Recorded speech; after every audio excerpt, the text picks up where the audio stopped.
श्रद्धालुओं, जय श्री कृष्णा, जय श्री राम, जय श्री राधे राधे, जय श्री महाकाल। इस प्रवचन में आपको श्रवण कराएंगे इक्ष्वाकु के वंश का वर्णन तथा स्वभावी चरित्र। श्री पराशर जी बोले, जिस समय रेवत ककुद्धि ब्रह्मलोक से लौटकर नहीं आए थे, उसी समय पुण्यजन नामक राक्षसों ने उनकी पूरी उस स्थली का ध्वंस कर दिया। उनके 100 भाई पुण्यजन राक्षसों के भय से 10 दिशाओं में भाग गए। उन्हीं के वंश में उत्पन्न हुए क्षत्रियगण समस्त दिशाओं में फैले। दृष्टि के वंश में धाष्टक नामक क्षत्रिय हुए। नाभाग नामक पुत्र हुआ। नाभाग का अम्बरीश और अम्बरीश का पुत्र विरूप हुआ। विरूप से प्रसुदस का जन्म हुआ तथा उससे रथितर हुआ। रथितर के संबंध में ऐसे प्रसिद्ध है, रथितर के वंश क्षत्रिय संतान होते हुए भी अंगरस कहलाए, अतः वे क्षेत्रोपेत ब्राह्मण हुए। छींकने के समय मनु की घ्राणेन्द्रिय से इक्ष्वाकु नामक पुत्र का जन्म हुआ। उनके 100 पुत्रों में से विकुक्षी, निमि और दंड नामक 3 पुत्र प्रधान हुए तथा उनके शकुनी तथा 50 पुत्र उत्तरापथ के और शेष 48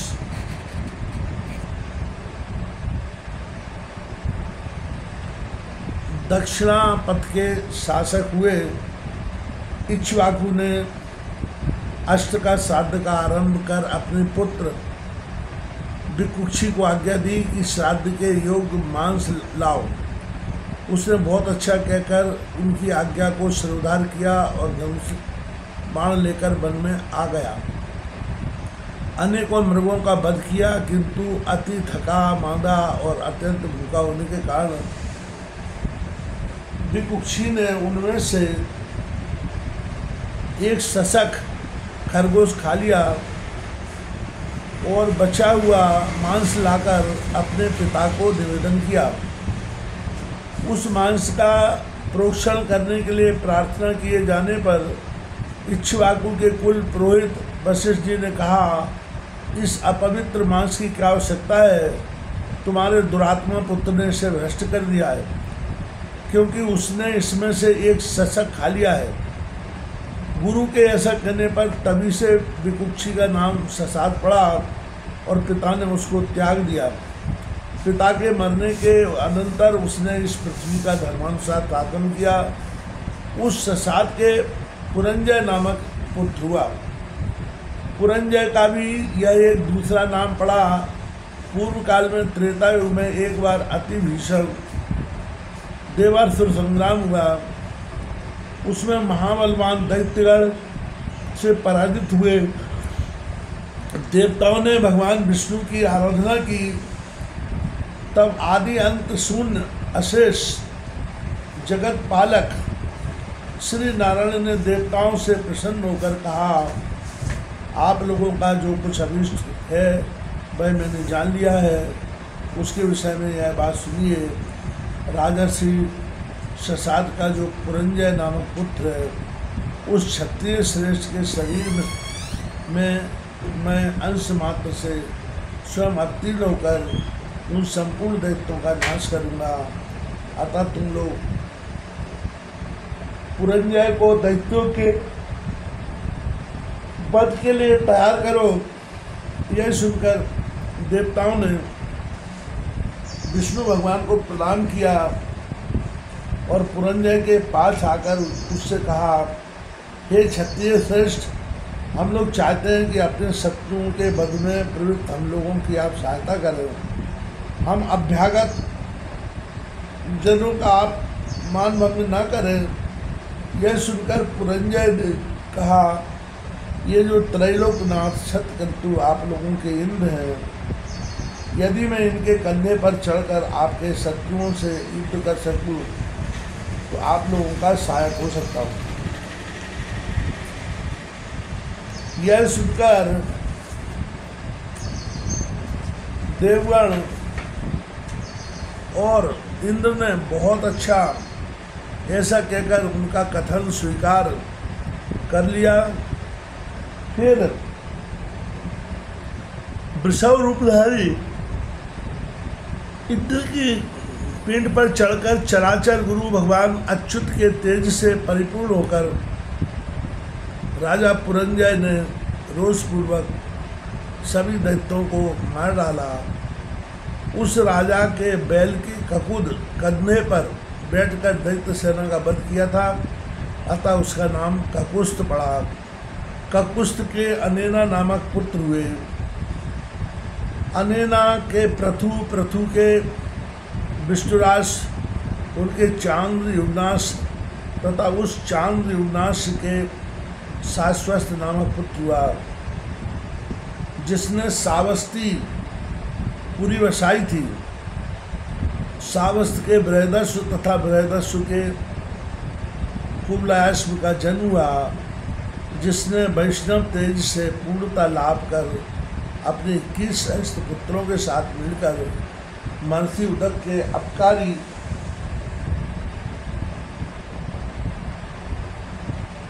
धुंधु नामक दैत्य को मारा था, अतः उनका नाम धुंधुमान हुआ।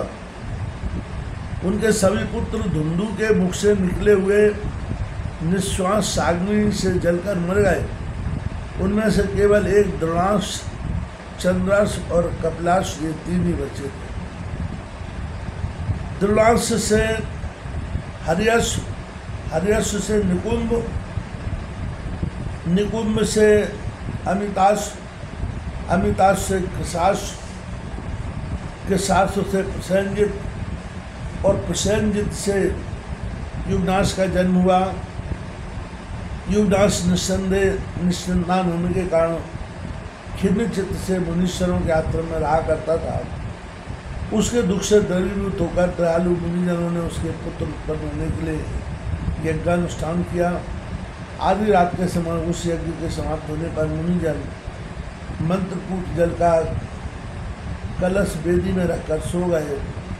उनके सो जाने पर अत्यंत पिपासा को होकर राजा ने उस स्थान में प्रवेश किया और सोए होने के कारण उस ऋषियों को नहीं जगाया तथा उन अपरिमित महाभाग्यशाली कलश के मंत्रपूत जल को पी लिया। जागने पर ऋषियों ने पूछा, इस मंत्रपूत जल को किसने पिया है? इसका पान करने पर ही युगदास की पत्नी महाबल विक्रमशील पुत्र उत्तम उत्पन्न करेगी। यह सुनकर राजा ने कहा, मैंने ही बिना जाने यह जल पी लिया है। उस युगनाश के उदर में गर्भ स्थापित हो गया और क्रमशः बढ़ने लगा। यथा समय बालक राजा की दाई को फाड़कर निकल आया, किंतु इससे राजा की मृत्यु नहीं हुई। उसके जन्म लेने पर मुनियों ने कहा, यह बालक क्या पान करके जीवित रहेगा? उसी समय देवराज इंद्र ने आकर कहा, यह मेरे आश्रय जीवित रहेगा। अतः उसका नाम मानधाता हुआ। देवेंद्र ने उसके मुख में अपनी तर्जनी अंगूठे की पास की अंगुली दे दी और वह उसे पीने लगा। उस अमृतमयी अंगुली का स्वाथन करने से एक ही दिन में वह बढ़ गया। तभी से चक्रवर्ती मानधाता सप्तद्वीपा पृथ्वी का राज्य भोगने लगे। उनके विषय में यह श्लोक कहा जाता है, जहाँ से सूर्य उदय होता है और जहाँ अस्त होता है, वहाँ सभी क्षेत्र युगनाश के पुत्र मानधाता का है। मानधाता ने शतबिंदु की पुत्री बिंदुमती से विवाह किया और उससे पुरुकुश, अम्बरीश और मुचकुंद नामक 3 पुत्र उत्पन्न किए तथा उसी बिंदुमती से उनके 50 कन्याएं हुई। उसी समय ब्रह वृक्ष सोबरी नामक महर्षि ने 12 वर्ष तक जल में निवास किया। उस जल में सम्मद नामक एक बहुत 6 संतानों वाला और अति दीर्घकाय मत्स्यराज था। उसके पुत्र पौत्र और दौहित्र आदि उसके आगे पीछे तथा इधर उधर पक्ष कुछ और सिर के ऊपर घूमते हुए अति आनंदित होकर रात दिन उसी के साथ क्रीड़ा करते थे तथा वह भी अपनी संतान के सुकोमल स्पर्श से अत्यंत हर्षित होकर उन मुनीश्वर को देखते देखते अपने पुत्र पौत्र और दोहित्र आदि के साथ अहर्निश क्रीड़ा करता था। इस प्रकार जल में स्वभरी ऋषि ने एकाग्रता रूप समाधि को छोड़कर रात दिन उस मत्स्यराज की अपने पुत्र पौत्र दोहित्र आदि के साथ अति रमणीय क्रीड़ाओं को देखकर विचार किया और यह धन्य जो ऐसी अनिष्ट योनि में उत्पन्न होकर भी अपने इन पुत्र पौत्र और दोहित्र आदि के साथ निरंतर रमण करता हुआ हमारे हृदय में डाय उत्पन्न करता है। हम भी इसी प्रकार अपने पुत्रादि के साथ अति ललित क्रीड़ाएं करेंगे, ऐसी अभिलाषा करते हुए वे उस जल के भीतर से निकल आए और संतानार्थ गृहस्थाश्रम में प्रवेश करने की कामना से कन्या ग्रहण करने के लिए राजा मानदाता के पास आए। मुनीश्वर का आगमन सुनकर राजा ने उठकर अर्धदान आदि से उनका सभी प्रकार पूजन किया। तदनंतर स्वबरी मुनि ने आसन ग्रहण करके राजा से कहा। स्वबरी बोले, हे राजन, मैं कन्या परिग्रह का अभिलाषी हूँ, अतः तुम मुझे एक कन्या दो, मेरा प्रणय भंग मत करो। ककुस्तवंत में कार्यवश आया हुआ कोई भी प्राणी पुरुष कभी खाली हाथ नहीं लौटता। ये मानदाता, पृथ्वी तल में और भी अनेक राजा लोग हैं और उनके भी कन्या उत्पन्न हुई हैं, किंतु याचकों को मांगी हुई वस्तु दान देने के नियम से दृढ़ प्रतिज्ञ तो यह तुम्हारा प्रशंसनीय कुल ही है। ये राजन, तुम्हारे 50 कन्याएं हैं, उनमें से तुम मुझे केवल एक ही दे दो। नृपश्रेष्ठ, मैं इस समय प्रार्थना भंग की आशंका से उत्पन्न अतिशय दुख से भयभीत हो रहा हूँ। श्री पराशर जी बोले, ऋषि के ऐसे वचन सुनकर राजा उनके जरा जीर्ण देह को देखकर साप के भय से अस्वीकार करने में कातर हो उनसे डरते हुए कुछ नीचे को मुख करके मन ही मन चिंता करने लगे। स्वबरी बोले, हे नरेंद्र, तुम चिंतित क्यों होते हो? मैंने इसमें कोई असह्य बात तो नहीं कही है। जो कन्या एक दिन तुम्हें अवश्य देनी है, उससे यदि हम कृतार्थ हो सके तो तुम क्यों नहीं प्राप्त कर सकते? श्री पाराशर जी बोले, तब भगवान स्वबरी के साप से भयभीत हो राजा मानदाता ने नम्रतापूर्वक उनसे कहा। राजा बोले, भगवान, हमारे कुल की यह रीति है कि जिस सत कुलोत्पन्न वर को कन्या पसंद करती है वह उसी को दे दी जाती है। आपकी प्रार्थना तो हमारे मनोरथों से भी परे है, न जाने किस प्रकार यह उत्पन्न हुई है। ऐसी अवस्था में मैं नहीं जानता कि क्या करूं, बस मुझे यही चिंता है। महाराज मानधाता के ऐसा कहने पर मुनिवर स्वबरी ने विचार किया, मुझको टाल देने का यह और ही उपाय है। यह बूढ़ा है, प्रौढ़ा स्त्रियां भी इसे पसंद नहीं कर सकती, फिर कन्याओं की तो बात ही क्या है। ऐसा सोचकर ही राजा ने यह बात कही है। अच्छा, ऐसा ही सही, मैं भी ऐसा ही उपाय करूँगा। यह सब सोचकर उन्होंने मानदाता से कहा, यदि ऐसी बात है तो कन्याओं के अंतःपुर रक्षक नपुंसक को वहाँ मेरा प्रवेश करने के लिए आज्ञा दो।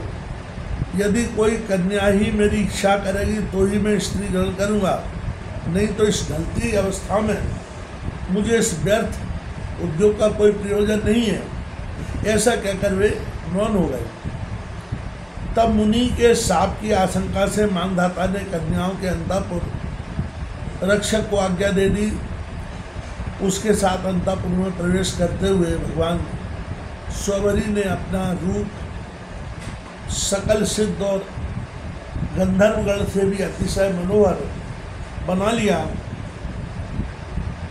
उन ऋषिवर को अंतःपुर में ले जाकर अंतःपुर रक्षक ने उन कन्याओं से कहा, तुम्हारे पिता महाराज मानधाता की आज्ञा है कि मैं ब्रह्मर्षि हमारे पास से कन्या के लिए पधारे हैं और मैंने इनसे प्रार्थना की है कि मेरी जो कोई कन्या श्रीमान को वर्ण करेगी उसकी स्वच्छंदता में मैं किसी प्रकार की बाधा नहीं डालूंगा। यह सुनकर उन सभी कन्याओं ने युद्धपति गज राजा का वर्णन करने वाली अग्नियों के समान अनुराग और आनंद पूर्वक अकेली मैं ही वर्णन करती हूँ ऐसा कहते हुए उन्हें वर्णन कर दिया। वे परस्पर कहने लगी, अरे बहन व्यर्थ चेष्टा क्यों करती हो, मैं इनका वर्णन करती हूँ, ये तुम्हारे अनुरूप है भी नहीं। विधाता ने इन्हें मेरा भक्ता और मुझे इनकी भार्या बनाया है, अतः तुम शांत हो जाओ। अंतःपुर में आते ही सबसे पहले मैंने ही इन्हें वर्णन किया था, तुम क्यों मरी जाती हो। इस प्रकार मैंने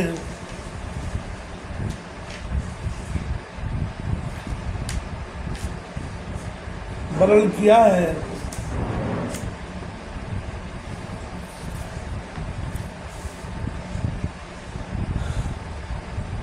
पहले मैंने वर्णन किया है, ऐसा कह कहकर उन राजकन्याओं ने उनके लिए बड़ा कलह मच गया। जब उन समस्त कन्याओं ने अतिशय अनुरागवश उन अनिद्ध कीर्ति मुनिवर को वर्णन कर लिया तो कन्या रक्षक ने नम्रता पूर्वक राजा से संपूर्ण वृत्तांत ज्यों का त्यों का सुनाया। पराशर जी बोले, यह जानकर राजा ने यह क्या कहता है, कैसे हुआ, मैं क्या करूं, मैंने क्यों उन्हें अंदर जाने के लिए कहा था।